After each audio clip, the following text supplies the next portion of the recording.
Everyone, welcome back here at the Automobil Produktion Kongress here in Munich. Very pleased to be joined by Arno Güllering, Chief Operating Officer at Dräxlmaier Group, responsible for production and logistics across the global network of the group. Very pleased to have you back with the newer company as you joined us last year. I wanted to start, since you've been COO for nearly a year now, can you highlight for us what have been your really key priorities in the new role? And we'll also touch upon what that's meant for your digitalization roadmap across operations. I mean, obviously, thanks for having me again. Pleasure. Yeah, always very nice to be here and interesting to see all the other contributions to this nice event. Obviously, if you enter a new role in such a complicated, big network, it is about getting to know the plants. Yeah. So the first half year was a lot of traveling to Tunisia, which is new for me. I was never been before. And also to the other areas where we have our plants. We have 18,000 people in Mexico. And that was super interesting, because you would not guess how far advanced in digitalization, especially Tunisia is.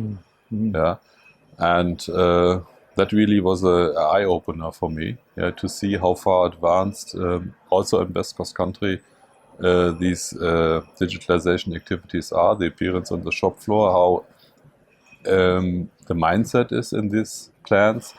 And yeah, we have to take that and come up with the best practice carry over to other plants also.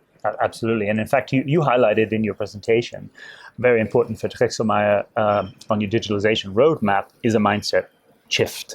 And you cited the excellence in locations like Tunisia and Mexico. Talk to us a little bit about where you see the most important shifts need to happen in the group, across the plants, across management, and why that's so important.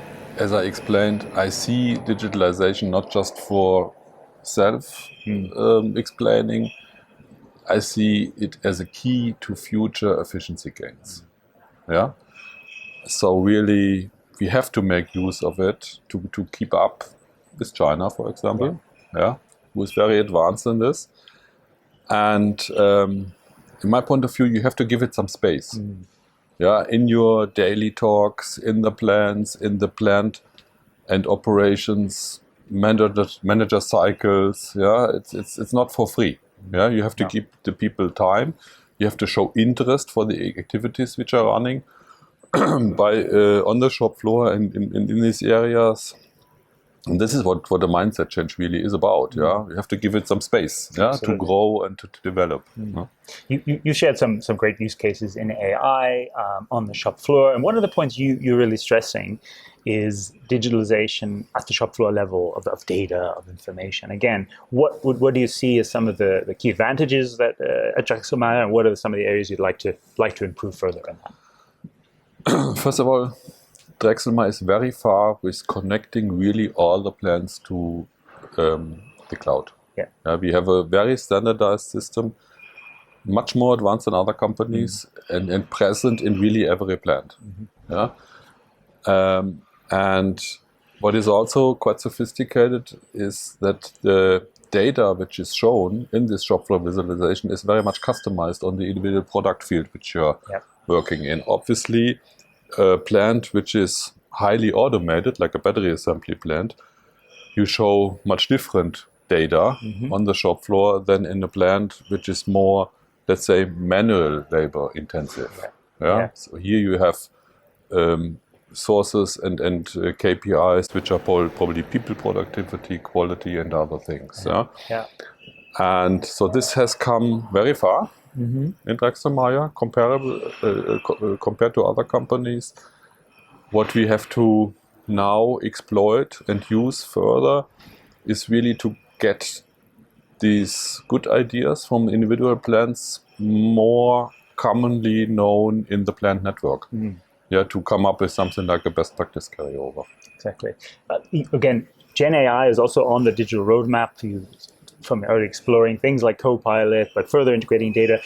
What's an example area where you think Gen AI can play a big role or a bigger role for production and logistics? Maintenance. Tell us about that.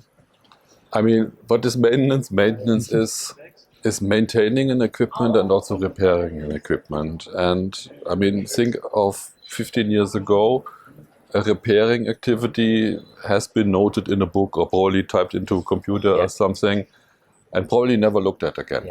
Yeah. And here I see, or we see, a big chance of evaluating with generative AI. Generative AI not only because of the evaluation of the data, but also it lowers the interface level for the person who works with it. You do not have to type something, you just talk to your cell phone or whatever, or iPad, ask a question about the equipment, and then you get what was the last repair, what does the machine, what does the generative AI probably think about it? Is it too often that it fails, or can we change something?